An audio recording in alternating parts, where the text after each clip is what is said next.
Aceitar a gravação. Perfeito. Então, vamos iniciar mais uma aula, pessoal. Tem poucas pessoas por enquanto, talvez entre mais, né? Então, o professor vai dando alguns recadinhos nesses segundos aí, tá? Primeiro, pessoal, eu não sei se já foi informado para vocês, na próxima semana a gente vai ter as defesas de TCC no horário das aulas. Acho que vocês estão sabendo já, né? Sim, foi falado. Perfeito. Beleza. O professor vai disponibilizar até domingo, a gente vai colocar o link das sessões que o professor vai estar, né? Você fica à vontade, né? Às vezes você pode descobrir qual link tal colega que você gosta, o colega que você tem afinidade, ou o tema que você se interessa para assistir, né? Na sessão do professor vão estar alunos que têm trabalho, via de regra, doenças infecciosas, né? Então, será um prazer você participar da sessão, né? Mas se você descobrir também outro link de outro tema, também vai ser interessante você assistir, tá bom? É importante porque vocês em breve vão estar nesse caminho já, né? Então, é o caminho das pedras aí que em breve vai ser trilhado por vocês, né? É bom saber, assim, estratégia de montar slides, narrativa, postura, isso é uma coisa muito importante também, e o tipo de pergunta que pode aparecer na banca. Então, tudo isso é importante, né? É interessante, na verdade. Tudo bem? Beleza, então. Pessoal, hoje nós vamos iniciar então um assunto que é bastante importante, né? Que é a micologia, que é o estudo dos fungos, algo que a gente não teve tempo de conversar durante a microbásica, porque o conteúdo era muito extenso, né? E se você coloca uma do lado da outra, o estudo das bactérias, ele é mais frequente, ele é mais comum, doenças bacterianas, né? E isso não significa que doenças fúngicas não sejam importantes. Só significa que a gente tem que primeiro estudar um conteúdo que é maior, para depois poder se dedicar agora ao estudo da micologia, né? E é o que a gente vai fazer hoje, na nossa aula de hoje, tá? Então, o professor vai colocar aqui os slides para apresentação e eu acredito que a gente vai aprender algo um pouco diferente daquilo que a gente está habituado geralmente, né, no palavreado da bacteriologia a ouvir, tá? Bom, a aula de hoje vai ser não só para a gente entender um pouquinho sobre as características gerais dos fungos, mas também para a gente entender um pouquinho como que a gente faz o diagnóstico de fungos. Muita coisa que a gente viu na aula de bactérias vai poder ser agora aproveitada para fungos. Nem tudo. Eles têm características um pouco diferentes. Tá? Primeiro, só para a gente entender um pouquinho o que são fungos, né?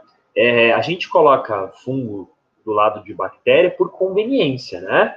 A gente costuma chamar vírus, bactérias e fungos de micróbios. Tudo a gente bota no mesmo balaio, né? Mas não é bem assim.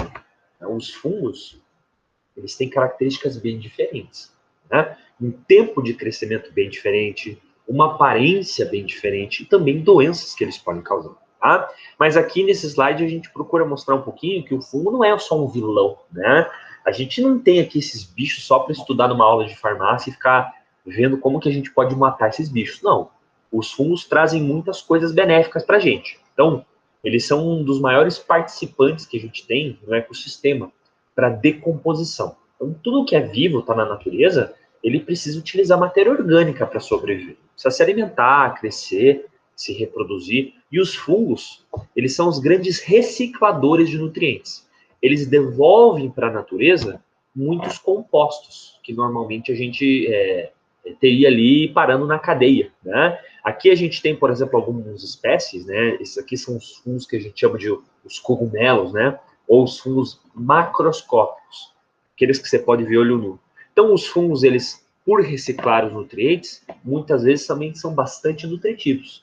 A gente hoje usa na alta gastronomia fungos, por exemplo, né? Então, shiitake, o champignon, vários outros tipos que são bem nutritivos, são ricas fontes de proteína. Não é só de comida e de ambiente que a gente tem esses fungos participando aqui, né? Os fungos, eles também são grandes produtores de alimentos para a gente. Então, não só de comida, mas também produzir outras comidas, né? Então, por exemplo, os fungos, eles participam da produção de vinhos, de queijos, de fermentados, né? Hoje a gente domina formas microscópicas de fungo para produzir pão, massas para a gente, né? Então, veja como a gente hoje consegue utilizar os fungos para esse lado bastante positivo, né? E também, a gente não pode deixar deixamos para o final, mas não menos importante, são os fungos na produção de antibióticos. A gente conversou um pouquinho lá na aula que a gente citou alguns antibióticos, a gente falou que geralmente antibióticos são moléculas produzidas por micróbios contra outros micróbios. Se você lembra disso, né, a gente falou exatamente essa frase. Os fungos são os principais campeões na geração de moléculas contra outros micróbios, contra micróbios patogênicos. Aquele primeiro antibiótico que nós conversamos, né, que seria a penicilina, nada mais é do que uma proteína que é extraída de um fungo, que é o Penicillium notatum, um fungo que você normalmente encontra no solo, por exemplo. Né? De lá para cá, muitos antibióticos foram produzidos a partir de outros fungos. Né? E a gente aí vem salvando vidas de lá para cá. Então, perceba como esses bichinhos aí têm uma importância grande na nossa vida. Tá? A gente também tem aqui, né, participação em outros problemas, né, não apenas benefícios. A gente tem, por exemplo, os fungos, eles participando de doenças dos mais variados tipos, né? Então aqui a gente tem, por exemplo, muitas doenças que normalmente estão associadas a fungos, né? Então a gente tem, por exemplo, doenças localizadas na nossa pele, como essa aqui, por exemplo, que a gente tem localizada na pele da pessoa, né? Que é a dermatofitose, lesões geralmente arredondadas que a gente tem, que às vezes podem ser de cor marrom ou cor avermelhada. A gente também tem a onicomicose. O que é isso? A doença fúngica localizada na unha. Isso é algo bastante comum.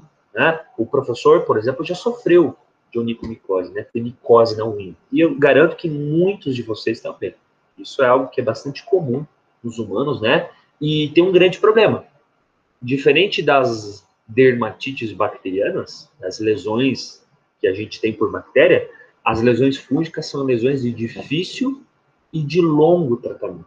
Não é o tipo de lesão que você vai tomar um medicamento e 3 dias depois você está curado. Não.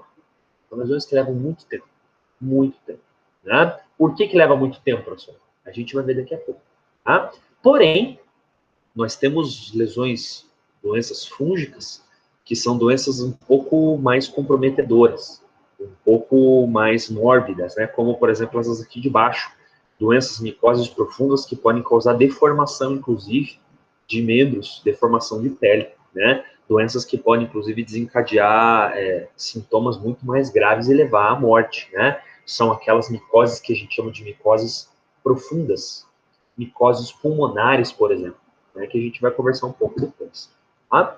Bom, é importante a gente entender um pouquinho as características gerais dos fungos. Como o professor falou, são doenças que são um pouco diferentes das bacterioses, né? A estrutura de um fungo é diferente. Até pouco tempo atrás, na ciência, a gente está falando pouco tempo atrás, nos anos 70, por exemplo, já estou fazendo uns 50 anos isso, né? A gente achava que os fungos, na verdade, eram planta. Então, o fungo nada mais era do que um tipo de planta, na verdade. Né? E por que se pensava que o fungo era uma planta? Você já pode ter se questionado isso. Né? Quando você olha na natureza um fungo, um cogumelo, por exemplo, ele cresce que nem uma planta. Né? Então, ele está no solo, ele está ao redor das outras plantas. Né? Ele tem, às vezes, um aspecto meio de folha, um aspecto meio de vegetal. Né? E, às vezes, a gente percebe que também ele é colhido, ele é processado como um vegetal, cozinhado, servido num prato, né? Porém, o fungo não é uma planta. Tá? Um fungo, na verdade, ele tem características que, ora, lembram planta, ora, lembram animal. Mas, na verdade, um fungo não é nem uma planta nem um animal. O fungo é um fungo mesmo. Né? A gente só a partir dos anos 70, 80, que começou a perceber que ele tinha características próprias. Né? Então, primeira coisa que a gente coloca aqui, né? Ele é um fungo, nem uma planta, nem um animal. Ou seja, ele não tem clorofila, que é um pigmento que participa da fotossíntese que nós encontramos em plantas. Né? Tampouco ele não tem amido, que é uma reserva nutritiva que você normalmente encontra em plantas, por exemplo. Né? Porém, também não tem celulose, que é aquele polissacarídeo que a gente normalmente encontra no caule das plantas. Né? Ele, por exemplo, costuma ter seus carboidratos complexos exclusivos do seu tipo, né? Por exemplo, glicanos, mananas, polissacarídeos bem complexos. Né? Então, o fungo Em outras palavras, ele é um grupo à parte e ele é composto de substâncias também exclusivas, né? Existe até uma substância aqui, que faz parte da membrana celular dele, da membrana plasmática, que é o ergosterol. O que é ergosterol? Ergosterol é um tipo de álcool que é exclusivo dos fungos e que tem uma participação importante no seu metabolismo. Muitas vezes, quando você quer destruir a célula fúngica, você tem que lidar contra o ergosterol, que ela compõe a membrana e acaba impedindo que alguns componentes entrem ali, né? Os fungos, eles são diferentes das bactérias em outro sentido também. A gente conversou até agora, nas aulas de bacteriologia, que as bactérias são procariontes. Ou seja, as bactérias não têm núcleo, não têm organela, as bactérias geralmente são pequenas, né? O caso do fungo é o contrário. Uma célula fúngica é uma célula que tem núcleo, ou seja, o que importa isso para a gente? O DNA dele, o material genético, ele está produzido, está protegido dentro de um núcleo. Então, geralmente, um fungo, ele tem uma proteção maior contra agressões, uma proteção maior contra mudanças no meio ambiente, contra mutações, por exemplo, né? O fungo também tem organelas. Então, ele consegue, de uma maneira mais competente, produzir as substâncias químicas, muito parecido com a nossa célula. Aqui a gente responde a pergunta de que por que é mais fácil tratar uma doença bacteriana do que uma doença fúngica, né? O professor falou no começo da aula que, por exemplo, uma micose de unha não é uma doença que você trata em questão de uma semana. É uma doença que você trata a longo prazo. Por quê? A célula do fungo é parecida com a sua. É uma célula mais sofisticada. Não é fácil você colocar uma substância química dentro dela. Ele tem a membrana plasmática, que é mais seletiva. Ele tem organelas, que podem te ajudarem um pouquinho a metabolizar aquele composto, né? Vários motivos acabam se somando para que você tenha uma célula que é uma célula mais protegida contra agressões, né? Outro fato também que ajuda a gente a entender um pouquinho como funciona o tratamento de fungos é o seguinte: uma pessoa, ela não pode ficar tomando antifúngicos indiscriminadamente. Por quê? A gente pode ter sérios problemas para a nossa saúde se você usa produtos fúngicos a longo prazo. Você pode ter problemas no fígado, problemas nos rins, por exemplo, né? Você para pensar, mas por que isso, professor? Bom, a gente não está falando que você e o fungo são seres eucariontes? Então, o medicamento que é produzido para matar o fungo, ele foi desenhado para matar um tipo de célula parecido com a tua. Então, enquanto você está matando a célula fúngica, você também está matando um pouquinho das tuas células, porque a gente está falando do mesmo modelo de célula, né? Por esse motivo, você tem que dar um tempo para o corpo respirar um pouco, depois de um tratamento, depois de um tempo específico, né? Então, existem medicamentos, por exemplo, como, vamos pegar aqui o fluconazol, né? Que você tem que fazer uma janela de recuperação da pessoa depois de um determinado tempo, né? Se você observa, por exemplo, o itraconazol, o fluconazol, griseofulvina, são antifúngicos bem famosos, né? E antifúngicos, geralmente, que a gente tem que ter um tempo de desmame, ou seja, você utilizou por algumas semanas, mas você não pode ficar ultrapassando 2, 3 meses de uso. Não pode usar continuamente por 6 meses. Por quê? Isso pode ter sérias lesões no teu fígado. Era o que acontecia antigamente, quando a gente usava cetoconazol, itraconazol por longos períodos. O antibiótico, você tem um tempo para você flexibilizar, você tem uma resistência maior contra lesões, né? Antifúngico, geralmente, a coisa já é mais delicada. Não pode usar muito a longo prazo, ok? Professor, como que a gente adquire uma doença causada por fungo? Isso é algo bastante complexo para a gente, né? Bom, a gente falou que os fungos, eles são patógenos que estão presentes, ou espécies de animais, né? Que estão presentes no meio ambiente. A gente tem, por exemplo, uma grande quantidade de fungos no solo, presente em outros seres vivos, então estou falando das plantas que estão no solo, mas também em animais. A gente tem aqui um gatinho, por exemplo, que ele pode ser uma fonte bastante importante para a gente de fungos. Estamos falando também de cães, de outros animais domésticos, né? Os animais e o ambiente, eles servem como mantenedores de fungos para a gente, tá? Mas não são os grandes vilões. A gente também encontra fungos no resto da população, né? São doenças que têm seres vivos e a natureza como vetores, né? E você acaba podendo pegar por contato direto, você pode pegar por contato com objetos que estão contaminados, a gente já falou sobre isso, né, nas primeiras aulas de microbiologia, e é o tipo de reservatório que não vai se esgotar nunca. Uma pessoa, por exemplo, que tem susceptibilidade a doenças fúngicas, a micose, por exemplo, existe isso, pessoal.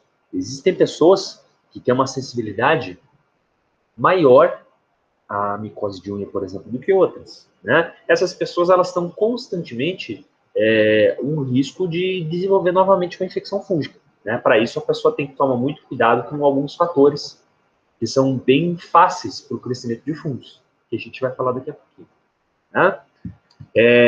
Para a gente continuar, antes da gente continuar a passar para esse próximo slide aqui, o professor tem algumas características gerais também para a gente lembrar sobre os fungos, né?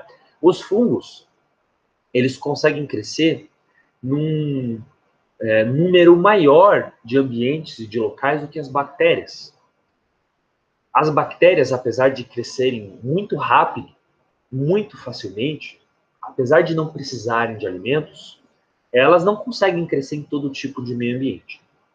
Os fungos conseguem, né? Por exemplo, as bactérias não conseguem crescer em locais que falta umidade, locais secos. As bactérias dependem muito de água. Para os fungos isso não é verdadeiro. Os fungos conseguem crescer, por exemplo, em locais bastante secos, né? Por exemplo, em solo ressecado. As bactérias não conseguem crescer muito em ambientes a baixas temperaturas. Normalmente as bactérias estão associadas ao quê? A temperaturas mais quentinhas, né? Os fungos conseguem crescer sim a temperaturas mais baixas. Por esse motivo, uma fruta que você guarda na geladeira, ela daqui a alguns dias, se você não consumir, ela vai embolorar. Ela vai crescer fungos dentro da geladeira, que é um lugarzinho frio, né? A gente também pode ter o crescimento de fungos em locais que são um pouco ácidos, né? Por exemplo, você tem ali café e refrigerante como dois lugares em que dificilmente vai crescer uma bactéria, mas os fungos podem crescer bastante ali, né? Vou te dar um exemplo.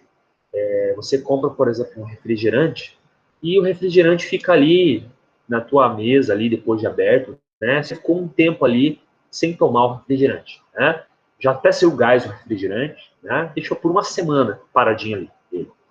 Se você observar, você vai abrir a Coca-Cola, por exemplo, vou fazer propaganda aqui, né? Vai ser postado no YouTube, vou fazer propaganda financeira para ele, né? A Coca-Cola, por exemplo, depois de um tempo, você vai notar colônias de fungos ali, bolor crescendo na Coca-Cola. Coca-Cola é uma substância química que é ácida, tem um pH levemente ácido, né? 3,5, 4. Ele tem uma alta concentração de nitrogênio, que às vezes poderia ser danoso para as bactérias, mas para o fungo está de boas. Ele vai crescer ali, né? Então, o fungo, ele está habituado a crescer em lugares que não são provenientes, provedores de nutrientes para bactérias, né? Por exemplo, você tem alguma roupa guardada no teu armário e você percebe, por exemplo, que durante o inverno você tem algumas roupas que ficam cheirando um cheiro meio de material parado, de bolor, que cheiro de bolor isso, né? Essa roupa, esse papel que eu guardei. Ou você às vezes pega uma jaqueta, por exemplo, uma roupa que ficou muito tempo guardada no armário, e no inverno você vai tirar para usar, porque está frio, né? E você percebe que ele tem ali a formação de bolores. Nossa, ficou tanto tempo parado que até formou bolor, a gente costuma falar, né? O que é isso? Por que cresceu um fungo numa roupa que ficou guardada? Poxa, você deu o alimento perfeito para ele, né? O fungo adora locais que estão com baixa temperatura, tipo um armário em Curitiba, né? Um lugar sem luz, né? E um lugar que tem carboidratos complexos, como, por exemplo, o polissacarídeo que está no couro da tua roupa, por exemplo. Né? A pessoa tem uma jaqueta de couro, você tem, então, um polissacarídeo complexo, que não serve para te alimentar. Não serve para alimentar a bactéria, mas serve para alimentar o fungo. Né? Por que o fungo consegue crescer na porta, por exemplo? Madeira. A madeira tem lignina, que é um carboidrato complexo. Não serve para nada, para mim, para você, né? Para uma vaca. Mas para um fungo serve. Ele vai crescer e vai embolorar a parede, vai embolorar a porta. Então você percebe que a gente tem aqui um micro-organismo que não cresce tão rápido quanto uma bactéria, não consegue causar um número tão grande de doenças como a bactéria. Porém, ele é capaz de comer substâncias que as bactérias não são capazes, né? E a gente tem um problema sério quando a gente fala de duração de tratamento. Tá? Bom, falando um pouquinho agora de morfologia, de aspecto de fungos. Né? A gente pode dividir os fungos em dois grandes grupos. Nós temos aqueles fungos, vamos primeiro colocar para esse slide aqui, depois a gente volta para o outro. Né? Nós temos aqueles fungos que são chamados de fungos filamentosos, ou fungos com aspecto de bolor. O que é isso? Você já deve ter reparado, então, de fungos que a gente chama de bolores, né? Tem um aspecto aveludado. Fungos, por exemplo, que você consegue ver, eles têm um aspecto de algodão. Esses são os fungos filamentosos ou boleriformes. Esses fungos, por exemplo, que têm um aspecto aveludado. Né? Geralmente, esses fungos são os fungos, por exemplo, que estão bastante associados a doenças fúngicas de pele. Ou, por exemplo, são esses fungos que costumam crescer no meio ambiente. Né? São fungos que a gente consegue ver a olho nu. Né? Porém, existe outro grupo de fungos. Fungos que a gente chama de leveduriformes. Esses fungos, leveduriformes, são fungos unicelulares. Ou seja, são fungos que você só consegue ver com o uso de um microscópio. A gente também chama de fungos cremosos, porque quando você coloca, é meio estranho, cremoso, parece um alimento, né? Que nojento isso. Na verdade, são fungos que quando você coloca numa plaquinha de cultura, eles têm uma aparência de colônia bem similar a bactérias. Mas não são bactérias, são, na verdade, leveduras. Né? A levedura, por exemplo, é o tipo de fungo que a gente usa para fazer cerveja, para fazer pão, para fazer bolo, está no fermento biológico. Né? Não são fungos que você consegue ver olho nu. Os fungos a olho nu são mais os bolores, os filamentosos. Né? Porém, com o uso de microscópio, você consegue ver isso aqui, que a gente está observando. Né? A gente consegue ver células arredondadas e grandes e que brotam. Essas são aqui fungos leveduriformes. Né? Então, aqui na nossa imagem, o que a gente tem? A gente tem aqui primeiro um bolor, crescendo uma plaquinha de cultura, né? Você percebe que ele tem um aspecto meio averdeado, com uma auréola branca. Isso aqui pode ser um penicílio, pode ser um aspergillus, né? São espécies de fungos que normalmente são associadas a bolores, tá? Mas você também tem aqueles fungos que têm um aspecto cremoso, como esse aqui de baixo que a gente está vendo, né? Uma brotação aqui, né? Um fungo aqui de aspecto redondinho, como, por exemplo, a cândida. Né? Existem alguns fungos que podem ser chamados de termodimórficos, ou fazem termodimorfismo. O que é isso?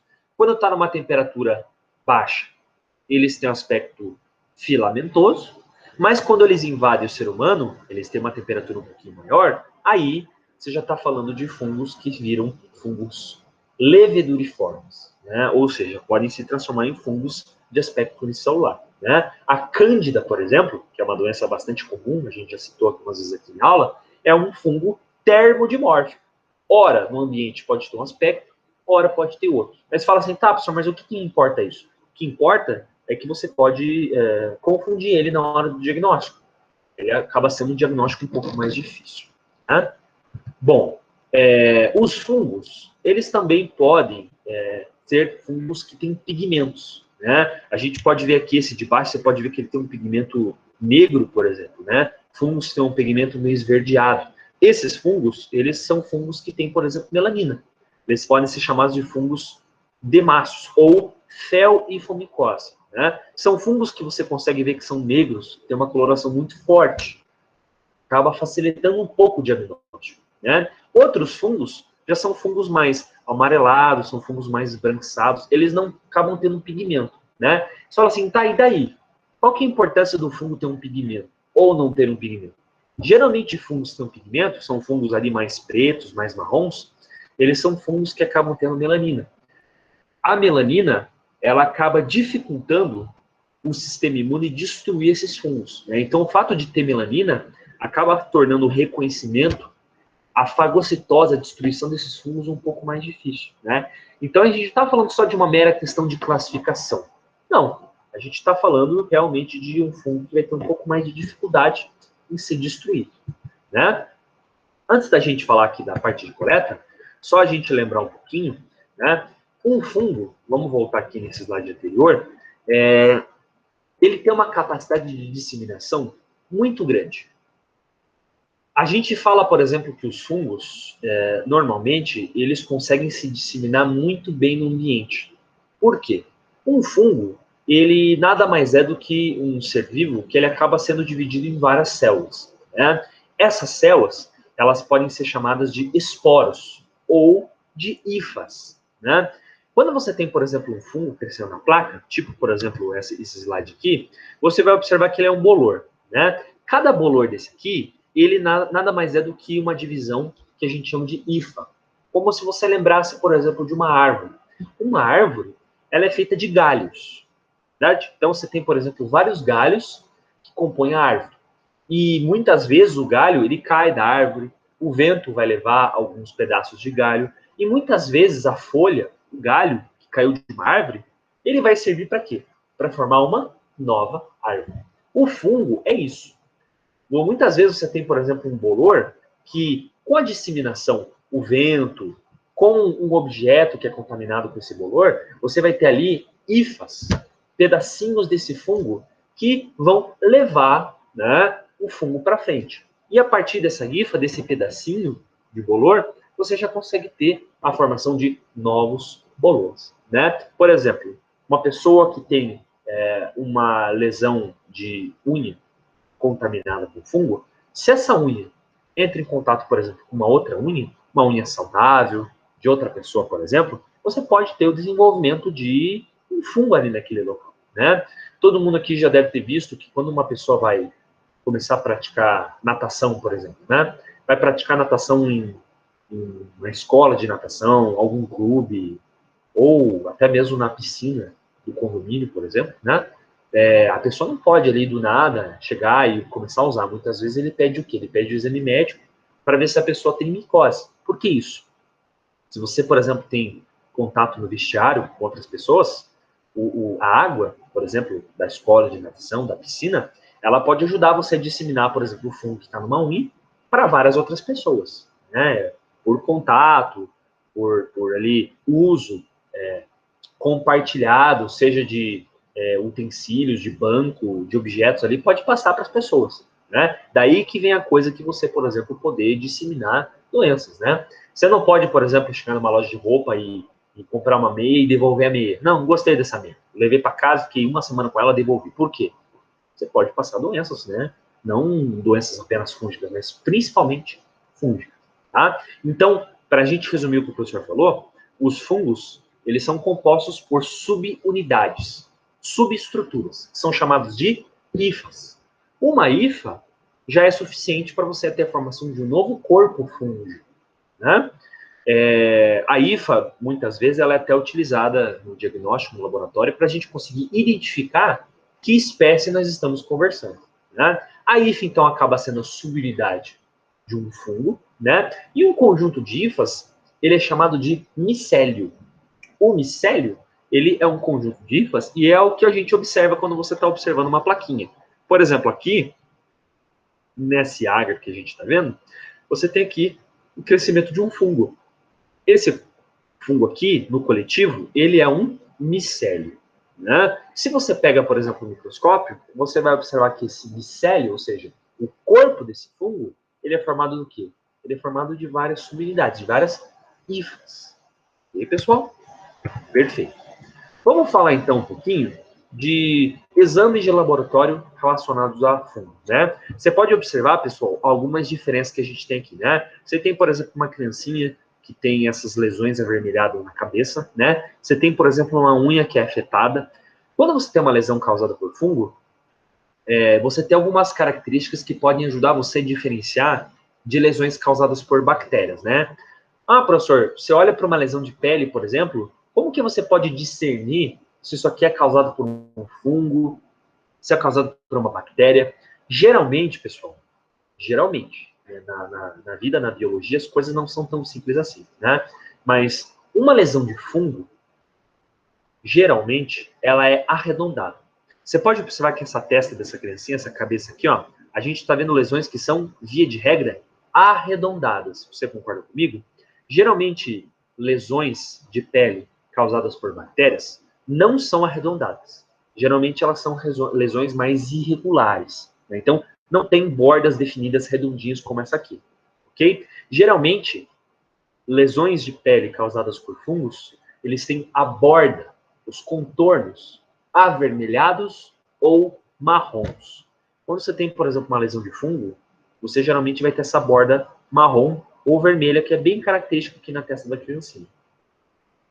Geralmente, lesões causadas por fungos, muitas vezes, elas coçam. Muitas lesões causadas por bactérias não coçam. Isso aqui não é uma regra, é uma boa comparação. Né? Quando você tem, por exemplo, unhas afetadas, você vai ter que as unhas elas vão ser preenchidas por esse conteúdo, esse material de cor amarelada ou de cor esbranquiçada. A gente pode ver aqui essa unha, por exemplo, ó, isso aqui é um dermatófito. O que é isso? É uma espécie de fungo, é o Trichophyton metagrophyus, uma espécie que normalmente causa esse tipo de lesão. Ou você vai ter aqui, né, as unhas tomadas por bordas, né, tomadas por fungos. O que é isso aqui, pessoal? Isso aqui nada mais é do que um micélio de fungo. É como se você tivesse uma plaquinha de fungo na tua unha, né? Você tem aqui esses fungos, esse material aqui que fica por baixo da unha, isso aqui nada mais é do que um micélio, ou seja, várias hifas de fungo. Se eu pegar um pedacinho aqui dessa unha e colocar numa plaquinha de agar, vai crescer o fungo da mesma forma que cresceu na unha. Você pode até observar aqui a destruição da unha, né? O fungo, ele se alimenta da queratina que está na tua pele, que está na unha e que está também no cabelo. Olha só, a pessoa que afastou um pouquinho o cabelo do couro cabeludo, você consegue ver esse material aqui farelento, né? Farináceo, que está no couro cabeludo da pessoa. O fungo se alimenta de queratina, presente na pele, unha e cabelos. Ok? Geralmente, quando você tem uma lesão de unha, geralmente, isso se trata de uma lesão fúngica. Nem sempre, geralmente. Tá? Como que a gente pode, professor, então, cultivar um fungo? Bom, o cultivo de fungo, ele é um pouco diferente do cultivo que a gente fala de bactérias, né? Deixa o professor passar um pouquinho para esse slide e a gente já volta, né? Esses aqui são os materiais que a gente mais utiliza para a cultura de fungos. Ou seja, a gente, para cultivar fungo, a gente precisa um pouquinho do pedacinho do micélio, pedacinho das hifas, né? Quando a gente está falando de fungo boloriforme. Então a gente pode utilizar, por exemplo, uma lâmina de bisturi, a gente pode fazer um raspado de pele, um raspado de unha, né? O que a gente vai fazer basicamente? A gente vai pegar esse bisturi e a gente vai com delicadeza raspar a região que tem a lesão aparente. Então, a borda de uma lesão de pele, você vai raspar um pouquinho, ou coletar um pouquinho, um pedacinho daquela unha que está afetada. Você vai raspar um pouquinho o couro cabeludo da pessoa. Quando a gente fala raspar, você fala escarificar. O que é isso? Você vai esfregar a parte cortante do bisturi um pouco, até que você perceba que você conseguiu, por atrito, recolher um pouco desse material dentro do bisturi, né? Muitas pessoas costumam raspar até sair um pouco de sangue, não necessariamente precisa chegar até esse ponto, né? Porém, é interessante você raspar a ponto de você coletar um pouco do epitélio, sim, não raspar tão de leve assim, raspar várias vezes sequencialmente, para que você tenha um bisturi ali rico no material, ok? Outra forma de você poder coletar os fungos é através de uma escova, tipo uma escova de dente, né? Que seja estéril. Você pode comprar, por exemplo, escova de dente, você pode ver que na própria farmácia você encontra marcas de escova que são bem baratinhas, né? Você não precisa de uma escova tão sofisticada assim, que você possa, por exemplo, estéril, naturalmente, né? Que você possa esfregar as cerdas da escova vigorosamente contra a ferida. Então você pode realmente, vigorosamente, com força, né? Escovar as bordas de uma lesão fúngica. Você pode, por exemplo, escovar a unha, né? Contra, por exemplo, a lesão afetada, para você levar isso para o meio de cultura. Né? Você também pode usar, em alguns casos, uma fita adesiva. Então, você tem, por exemplo, ali uma lesão, uma borda, você pode pegar uma fita adesiva forte, pressionar ali contra aquela lesão para levar para o meio de cultura. E você também pode utilizar um swab. O swab, ele não é tão utilizado assim quanto os materiais que eu citei aqui acima. Né? Geralmente, a gente acaba utilizando os materiais acima, mas também pode usar o swab. Tá? Bom, olha só. Feito o raspado, seja com bisturi, seja com a escova que você esfregou, né? Você pode colocar esse material dentro de um copinho, então você corta algumas cerdas para colocar no copinho, ou o próprio bisturi você vai colocar ali. Você também pode coletar um pouco do próprio cabelo, ou um pedacinho da unha para colocar no seu copinho, certo? Aí você leva isso para o laboratório, né? Quando você vai fazer um exame direto, ou seja, você vai direto desse material observar no microscópio, isso pode ser possível, tá, pessoal? Você pode colocar uma gotinha de potassa sódica, de KOH. Né? O que é isso? A potassa, ele é um material que ele vai digerir as escamas, ele vai digerir a queratina, por exemplo, ele vai limpar o material, o detrito, para facilitar a visualização do fungo, uma lâmina contra o microscópio. Muitas vezes, quando você já tem um pouco de experiência e você quer observar, por exemplo, direto ali, porque você já vê no teu cabelo coletado, na unha coletada, se você já tem um fungo, você pode fazer ali um exame direto, né? Você pode, então, colocar esse material, depois disso, o material que você colocou, no meio de cultura para fungo, né?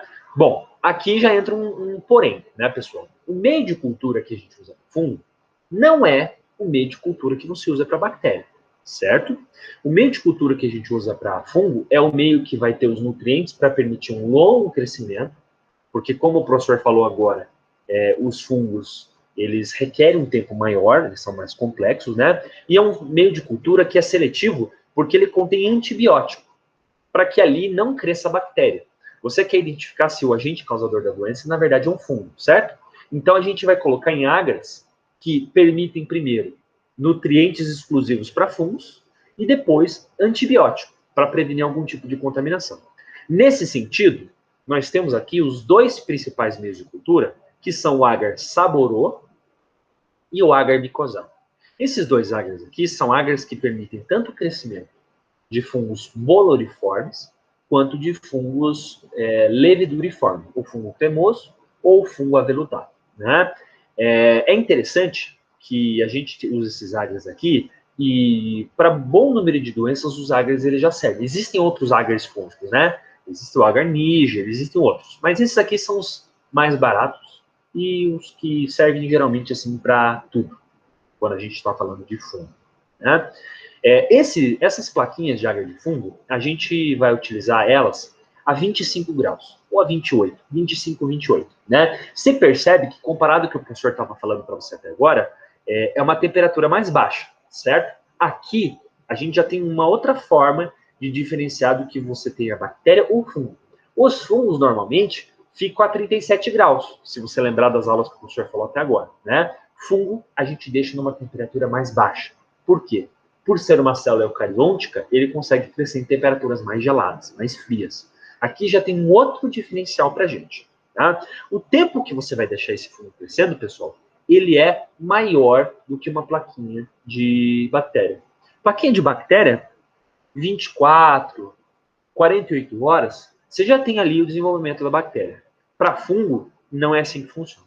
Fungo, você vai deixar em média de 7 a 10 dias a plaquinha incubando. Então, perceba a diferença que a gente tem de um para outro. Fungo, você vai deixar temperaturas mais baixas e você vai deixar num tempo maior. A gente está falando aqui, em média, 7 a 10 dias, mas você vai ter algumas espécies de fungos que você vai deixar a plaquinha a 30 dias, 40 dias. Então, olha que absurdo, né? A gente está falando de um fungo que se desenvolve de uma forma muito menor e de uma forma diferente. Você vai poder deixar, por exemplo, no escuro, né? Você pode também fazer biópsias, né? Como o professor falou, por exemplo, coletar pequenos pedacinhos de epitélio da pele, por exemplo, ou até mesmo unha, para que você possa aproveitar e você possa fazer essa semeadura no agar especificamente. Tá? Existem também aqueles fungos que são os fungos sistêmicos, né? São fungos, por exemplo, pulmonares, são fungos que crescem no sistema digestivo. Nesse caso, você também vai poder fazer a coleta de escarro, por exemplo, para que você possa utilizar no fungo. Né? Não são amostras tão comuns assim, mas ainda assim você pode fazer a coleta, né? Existe um fluxograma de quando você faz uma coleta de escarro e você não consegue o crescimento positivo para a bactéria, você pode suspeitar aí no caso de fungo. Aí você vai poder fazer uma coleta e colocar naqueles meios específicos que a gente citou, né? Bom, nesses exames laboratoriais que o professor falou, né? Por exemplo, o micológico direto, quando você tenta colocar ali na lâmina e visualizar direto no microscópio, o que espera se observar ali, né? Bom, você espera observar pedacinhos do fungo, como a gente falou. Então, você espera observar hifas, pedacinhos do fungo, quando a gente está falando de um fungo boloriforme, ou você vai colocar leveduras, quando é um fungo cremoso, né? Quando você vai fazer a cultura na plaquinha, como a gente pode ver aqui no meio, você espera o quê? Crescer um fungo a ponto de você poder, pelas características dele, identificar qual espécie você está falando. Né? Identificar a espécie de fungo não é tão fácil assim como identificar espécies de bactéria, né? Não existem muitas espécies de fungos que podem causar doença, mas em compensação, o diagnóstico é um pouco mais difícil também, a identificação a partir da cultura, né? E você também pode, naturalmente, usar testes de laboratório para você identificar ali fragmentos, né, específicos, como, por exemplo, galactomana, beta-glucano, né? Exatamente qual grupo de fungos a gente está falando, tá? Essa tabelinha aqui, ela acaba ajudando a gente a identificar um pouquinho que tipo de fungo nós temos, né? Então, por exemplo, quando você leva um fungo para o microscópio, você pode observar se você está falando de um fungo filamentoso, ou seja, um fungo que tem hifas, ou, por exemplo, de um fungo que cresce a partir de bolinhas, ou seja, a partir de leveduras, como, por exemplo, a cândida, né? Dependendo do que você observa na tua lâmina, você pode colocar mais cruzes, por exemplo, para um tipo de fungo, que é o filamentoso, mais cruzes para um tipo de levedura, né? Você tem, por exemplo, aqui uma participação de testes bioquímicos, que a gente vai falar daqui a pouco, e também quando você consegue observar que aquele fungo que numa temperatura ele está de um jeito e na plaquinha ele ficou de outro. Por exemplo, você olha no microscópio, logo depois que você pega uma amostra, e ele tem um aspecto de um fungo de bolor. Quando você leva na plaquinha, tira da estufa, que ficou a 28 graus, você vai observar que ele ficou um fungo cremoso. Opa, aqui você já sabe que é um fungo termodimórfico, por exemplo, né? Então essas características acabam ajudando você para se identificar de qual espécie a gente fala, né? Aqui, por exemplo, ó, a gente tem algumas formas de identificar, né? A gente tem aqui, por exemplo, a macromorfologia, que é o aspecto que você vê quando você olhou na plaquinha de agar depois do crescimento. Você tem, por exemplo, algumas imagens, ó, que estão mostrando para a gente um fungo de aspecto de bolor, né? Olha só essa espécie aqui, ó, Microsporum canis. Microsporum canis é um dos fungos de unha, é uma das espécies que causam micose de unha mais comuns que a gente tem. O que você pode observar? Você pode observar que ele tem um crescimento de aspecto de veludo, de bolor, né? Quando você observa no microscópio, você já vai observar o quê? Você já vai observar essas hifas, olha só, essas hifas aqui, esses pedacinhos de fungo, né? Isso aqui a gente chama de hifa ou de conídeo. Hifas ou conídeos, né? Os conídeos, eles são as estruturas, essas hifas que a gente tem, dependendo da espécie que você fala, você consegue só pelo formato dela identificar de que espécie você está falando. Por exemplo, esses conídeos desse espectro aqui lembram a espécie Microsporum canis. Existe outro fungo que pode causar doença de unha, que é o tricófito, né? O conídeo dele, a hifa, vai ter um outro formato, vai ter um formato mais arredondado, por exemplo, não um aspecto desse de ponta, né? É curioso porque, dependendo da forma como fica na lâmina, você vai ter uma identificação. Dependendo da forma como fica na placa, você vai ter outra identificação.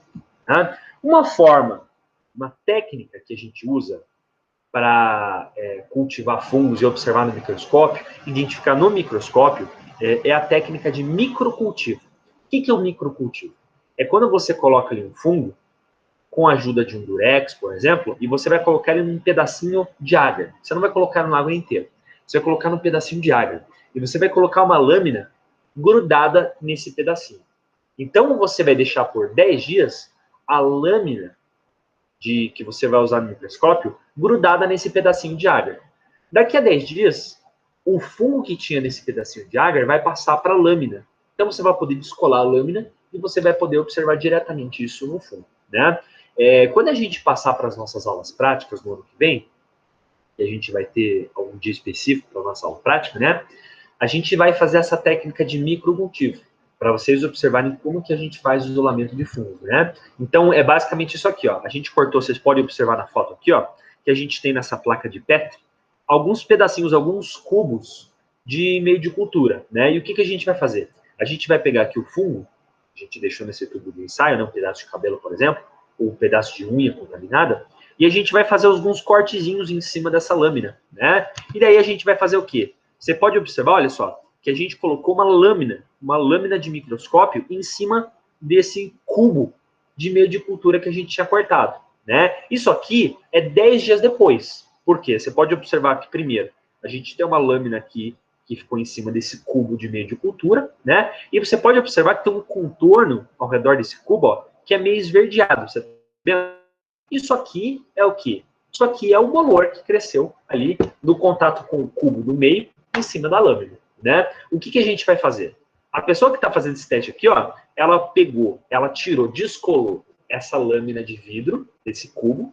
Então, todo o bolor que cresceu ali entre os dois está agora na minha superfície da lâmina, né?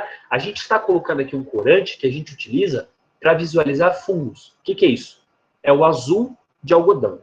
O azul de algodão é uma coloração que a gente usa para colorir fungos. Você pode pingar algumas gotinhas do azul de algodão, esperar 2, 3 minutinhos e você já tem ali a possibilidade de levar essa lâmina para o microscópio. Aí o que você vai observar? Você vai observar aqui, por exemplo, a hifa, né? Você vai observar o conídeo, o esporo, que é característico desse fungo. Nesse caso aqui, a gente tem, por exemplo, um aspergillus, por exemplo, né? Que é um conídeo característico, né? É um copinho aqui que tem essas bolinhas que são eliminadas da ponta do esporo, certo? Cada fungo vai ter a sua identificação própria, né? Quando a gente está falando aí de fungos que são de levedura, fungos que não são daquele jeito, são fungos cremosos, a gente já vai ter uma identificação mais parecida com bactéria.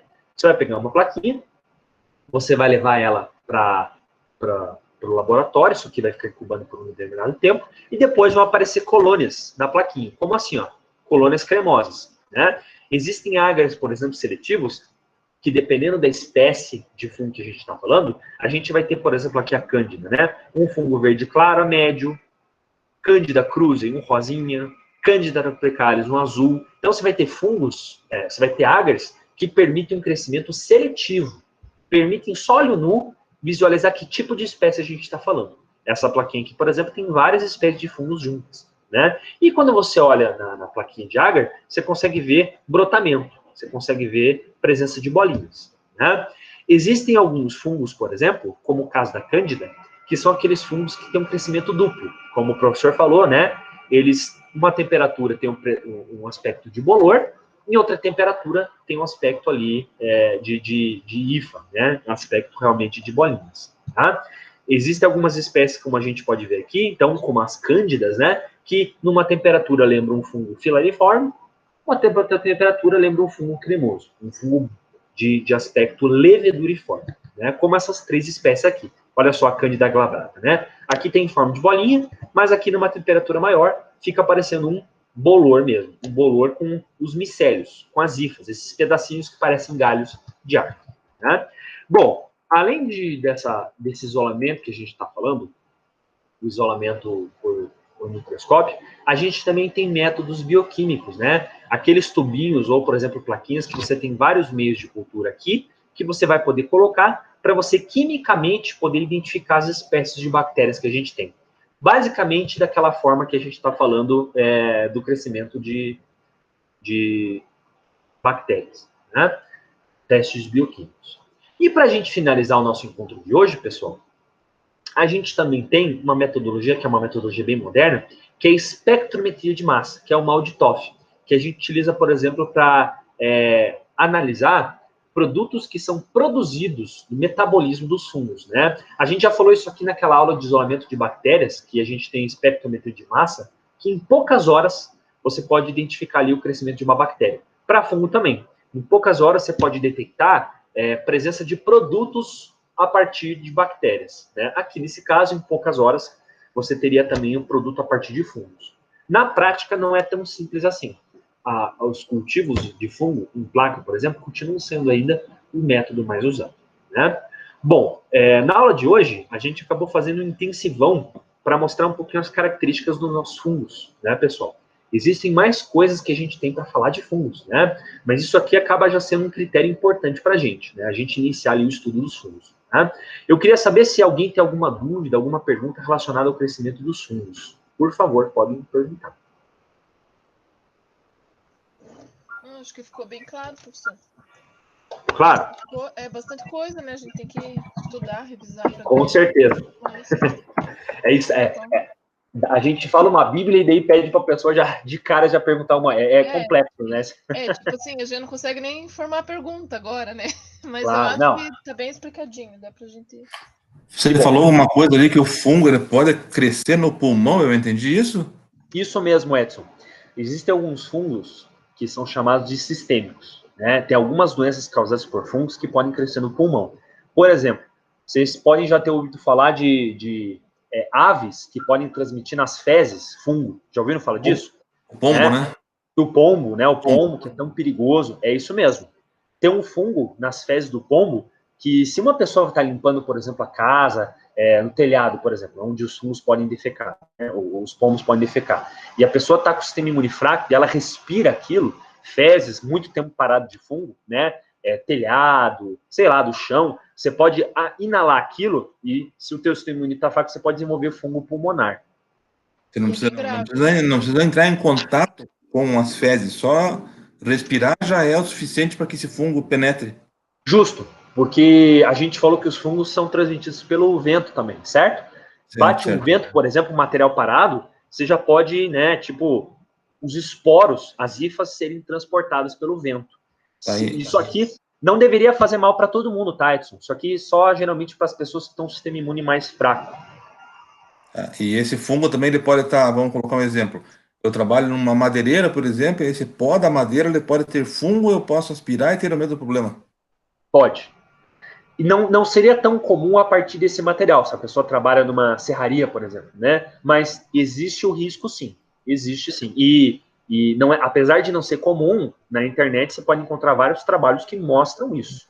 Não, porque você falou que o fungo ali ele pode crescer na porta, né? E cresce na porta, entendeu? Bolor na porta, né? Isso. Casca de árvore, por exemplo, plantas, exatamente. Não, exatamente. Perfeito. Geralmente, boa pergunta, né? O sistema imune da pessoa geralmente tem que estar um pouco fraco para isso acontecer, sabe? Não é qualquer pessoa que desenvolveria isso, mas existe. E o fato, só mais uma duvidazinha aí, o fato de que eu não posso tomar ou indicar ou orientar os antifúngicos por muito tempo é pelo fato de que a parede celular do fungo é praticamente a mesma parede celular das nossas células. A parede celular do fungo é um pouco diferente, tá? Normalmente isso acontece porque ele tem organelas. E a célula é muito parecida, não exatamente a composição química deles, mas a estrutura. Por esse motivo, sim, né? Por esse motivo, eles são parecidos. É o mesmo modelo de célula. O medicamento vai matar o fungo e, consequentemente, ele vai matar algumas células boas minhas também. Isso. Uma pessoa que usa, por exemplo, antifúngico por muito tempo, às vezes tem que fazer um teste de fígado e de rim para ver como é que está a saúde renal ou hepática da pessoa por esse motivo. Exatamente. Entendi. Valeu, professor. Bom, pessoal.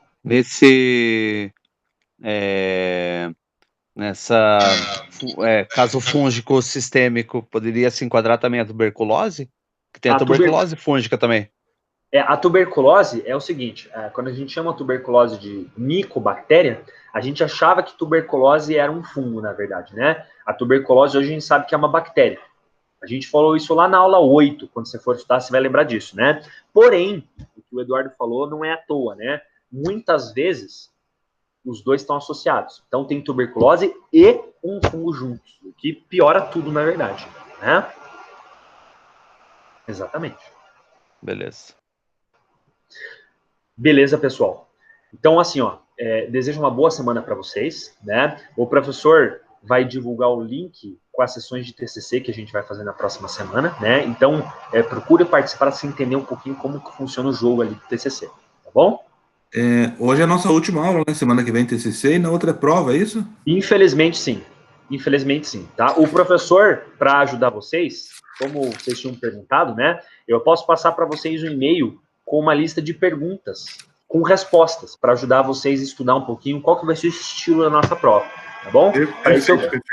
Eu preciso que vocês mandem para mim um e-mail, senão o professor é bem esquecido, né? Manda um e-mail pedindo isso, que eu encaminho para vocês um gabarito com questões respondidas. Pode ser? Maravilha. Maravilha, o professor vai ajudar muito. Com certeza. Beleza, pessoal?